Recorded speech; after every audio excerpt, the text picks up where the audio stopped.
又嚟到三年圖評論嘅時間啦，2026年嘅7月4號嘅黃昏賽事啦，咁啊有幾樣嘢可以同大家分享一下。嗱，首先啊講少少羅富全先啦，咁啊今日佢係贏咗係實力股，咁啊佢嘅賽後接受訪問都覺得隻馬係有啲前景嘅應該，咁但係嗱老實講呢隻馬咧賽前睇嗰啲賽績咧有啲唔開胃嘅，即係挑戰啲大賽唔得，跟住降翻龜跑嗰啲指標評分嗰啲賽事咧，都亦開唔到齋。咁啊，跟住好貴嘅個周歲價，即係其實就話明俾你聽係好失望啦。跟住先至賣出去啦。因為呢隻馬就本來係古摩亞嗰啲馬嚟嘅，咁啊跟住俾Chris Waller 訓練，咁啊輾轉就唔係羅富全買喎，或者唔係佢嘅公子買喎，即係講到明係馬主自己引入，跟住擺喺羅富全嘅馬房度訓練。咁啊，反而羅富全啊對呢隻馬前景又 OK 嘅嚇，睇佢接受訪問嘅講法。嗱，同埋咧，我特別強調一樣嘢咧，就係原來咧就話呢隻馬咧，即係實力呢件彩衣本身同羅富全又冇乜拉能嘅。咁啊，原來咧就羅富全就話講咧，就係馬主個仔有隻馬擺喺佢度，咁啊跟住就見到佢個馬主啦，就同個馬主講話，可唔可以俾啲支持我啊咁樣。咁結果就整咗嘅咁嘅實力股俾佢啦，呢隻真係實力股啦嚇。所以咧就去到呢個羅富全呢啲級數嘅練馬師啦，冠軍都做過啦，咁而家大馬房啦。甚至你呢隻馬嘅表現係咪即係話俾大家聽，羅富全勁過 Chris Waller 咧係嘛？即係如果係即係嗱呢樣嘢我唔排除㗎，可能真係都未定㗎係嘛？但係強如係嘛羅富全呢啲大練馬師，佢都要係主動爭取支持，咁所以呢個香港賽馬圈個競爭係幾咁激烈都可想而知啦嚇。今日咧就個賽事安排嗰個時間咧有啲特別嘅。突然間咧就嗱正常嚟講咧就中場休息咧就第6、第7場之間就多5分鐘嘅，咁但係今次咧突然間就應該係第3、第4場中間啊，就突然間就隔咗40分鐘多咗10分鐘出嚟。咁最初我啊唔知咩事嘅，咁啊一到公佈咪知啦，就原來呢個色價杯就嘅香港隊嘅陣容，咁啊就官方宣布就整個呢個叫做係即係呢個誓師啊或者點樣有個儀式嘅嚇，就公佈呢個香港隊嘅陣容啦。嗱咁啊，之前就小弟都提過下㗎啦嚇，呢個就佢最初就唔係叫冇話一個名叫香港隊嘅，最初就係講話叫做係一個即係香港馬會嘅代表隊咁樣啦，係嘛？咁啊有霍宏星啦，大家知道嚇，嗰啲講咗就有呢個何澤堯係隊長，咁跟住周俊樂同埋霍宏星啦，咁啊變成呢個所謂嘅香港隊啦，而家就嗱一般嚟講咧，即係馬會譬如話搞呢啲咁樣嘅喺賽事途中搞啲儀式啊活動啊。未必咁多，我係咁 buy 嘅。坦白講，即係嗰啲活動出嚟咧，好多時都係覺得喂，即係好似唔係咁有意思啫，係嘛？至少我就觸動唔到我，感動唔到我。但係今次呢個香港隊咧，我啊覺得 OK 喎，做到出嚟。即係雖然話你話色價杯香港隊嘅名單你公佈咗咪得咯，使乜整個儀式俾佢咧咁樣？咁但係就唔同喎。今次因為呢個香港隊咧就唔係話嗰啲潘頓布文去代表香港嘛，而係主力係2位華人騎師啊嘛，本地姜啊嘛，何澤堯係隊長，周俊樂就多數啦嚇，應該都係㗎啦，今年告東尼獎嘅得獎者係嘛，咁啊再加個都叫做喺香港出，即係唔係香港出世啦，喺香港長大，而喺香港而家都係長駐嘅騎師，後生嘅 up and coming 嘅霍宏星係嘛，咁啊變咗咧就幾有睇頭。同埋咧有個咁樣嘅即係叫做儀式啦，即係正式公佈儀式啦，有頒支旗俾呢個何澤堯啊嚇，俾件 jacket 佢哋咁樣咧，即係其實我覺得對華人騎師都係一種鼓舞咯，係嘛？就唔好低調地就咁宣佈咗，出個新聞稿就話呢啲人會代表香港咁咪算數啦。同埋咧，香港隊呢個名我覺得好，最初就係話香港賽馬會代表隊啊諸如此類咁樣咧，我覺得唔夠到肉啊。香港隊就響當當啦，呢個名好似我哋啲踢足球香港隊咁樣，即係咪賽馬要鋪呢個足球嘅光咧？香港嘅足球隊香港足球代表隊就好多支持者啊，係嘛？咁啊呢個咧用翻香港隊呢個名夠簡潔亦都咧就嗰種即係真係有嗰種代表香港嘅感覺咧就出到嚟。同埋你睇馬會嘅宣傳片咧，呢個 IG 啦又有出呢個有關色價杯嘅陣容咧，我覺得幾有 feel，亦都即係相對啦，即係其他嗰啲算啦，我唔好批評啦。但係今次呢個咧，我覺得即係用色價杯又有呢個華籍騎師喺度，咁跟住佢出嗰啲宣傳片咧有 feel，即係做到嗰種係色價杯嘅感覺啦，嗰種隆重、嗰種重要性，同埋有嗰種即係突顯到何澤堯、周俊樂同埋霍宏星佢哋嗰個咁嘅角色地位喺度。咁我覺得今次咧就讚啦。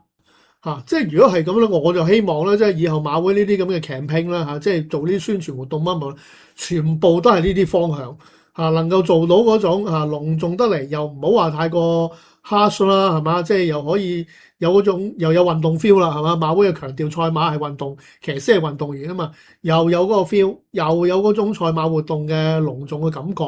又有呢個香港隊係嘛？呢個華將係嘛？咁係。做得好嘅今次咁希望以後呢啲咁樣嘅活動都有多啲呢啲咁樣嘅感覺帶俾馬迷咧，咁就係一個我認為正確嘅方向嚟啦。嗱，講下呢個蔡明紹啦，咁蔡明紹今日就冇乜特別嘢，咁就冇馬贏亦都表現平平咁啦。但係就有一樣嘢就係佢停賽一日嘅咁樣。個停賽一日咧，就係佢騎喺安定神區，應該係嗰啲阻島人嗰啲我諗喺直路嗰度咧，隻馬有啲片嘅，咁應該嗰度係受罰啦。停賽一日，就沙田煞科嗰日就停賽。本來就好閒，因為停賽一日。但係咧就我覺得最特別嘅地方咧，就係話咧，通常騎師咧停賽咧，咁有時都會用罰款去代替停賽嘅。咁譬如話今次有布浩榮啦，布浩榮都係停賽，停2日。咁其中一日咧就用罰款去代替，甚至有啲情況咧就係你罰1日，咁嗰一日就完全都係可以用罰款去代替嘅。咁譬如話黃寶嚟今日亦都係啦，佢嘅機械騎士停賽，咁都係罰款一皮嘢1萬蚊，代替停賽，咁即係唔使停啦，不過罰錢啦，代替啦。咁同埋尤其是季尾呢啲時間咧，即係以而家競賽小組嗰個處理方法咧，就唔想你嗰啲停賽咧去到夏季嘅。咁通常都係想你今季清埋佢，咁清埋佢最好用罰款清埋佢啦，係嘛？你照跑啦，係嘛？一陣罰下搞到唔夠騎師季尾，好尷尬噶嘛，係咪先？亦都調翻轉，咁亦都咧啲停賽，如果積埋到夏季咧，亦都係麻煩嘅。咁所以就好多時騎師都會選擇就話用個罰款代替停賽。咁同埋咧有個好處，即係雖然話罰咗錢嘅都係損失，但係你有機會跑多一日，有機會贏馬爭取表現，或者爭取多啲嘅坐騎諸如此類咁樣啦，咁都係好過你去停賽嘅。雖然都係有損失咁但係蔡明紹今次咧佢係停賽呢個7月12號咧就冇選擇用呢個罰款去代替嗰日嘅停賽，就照罰喎。咁呢一種處理嘅，即係騎師處理呢個停賽嗰個咁嘅取態咧，就通常都係一啲細嘅騎師啦，咁樣講啦即係本身譬如話你罰我停賽一日，就算我唔停，我嗰日都係得嗰2-3隻馬跑，仲要全部大冷門嚟嘅，即係通常嗰啲係弱勢騎師、包尾騎師先至會選擇就唔好罰款啦，索性不如你停我一日好過啦咁樣，咁先咁樣做嘅啫。但係蔡明紹佢就未至於係嗰種包尾嘅騎師㗎，係嘛？正常嚟講有得用罰款代替，都用罰款代替嘅咁樣。咁我而家就未收到賽後報告，又未知係咪真係蔡明紹自己揀，定係馬會屈佢？唔係，即係意思小組唔好講屈佢啊，即係小組就係一定要佢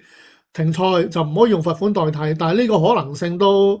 微乎其微，不大。即係似乎就係好有可能係蔡明紹自己揀。停賽一日都唔好罰咧，即係都唔好罰我錢啦，咁樣我寧可要錢，唔要呢個開工日咁樣。咁呢個對於蔡明紹嚟講，我覺得係比較特別啲，同埋唔係咁正常嘅選擇咯。其實今季蔡明紹就已經做過新聞人物㗎啦。咁因為佢有一排咧就冇贏馬即係成2個月咁樣嘅。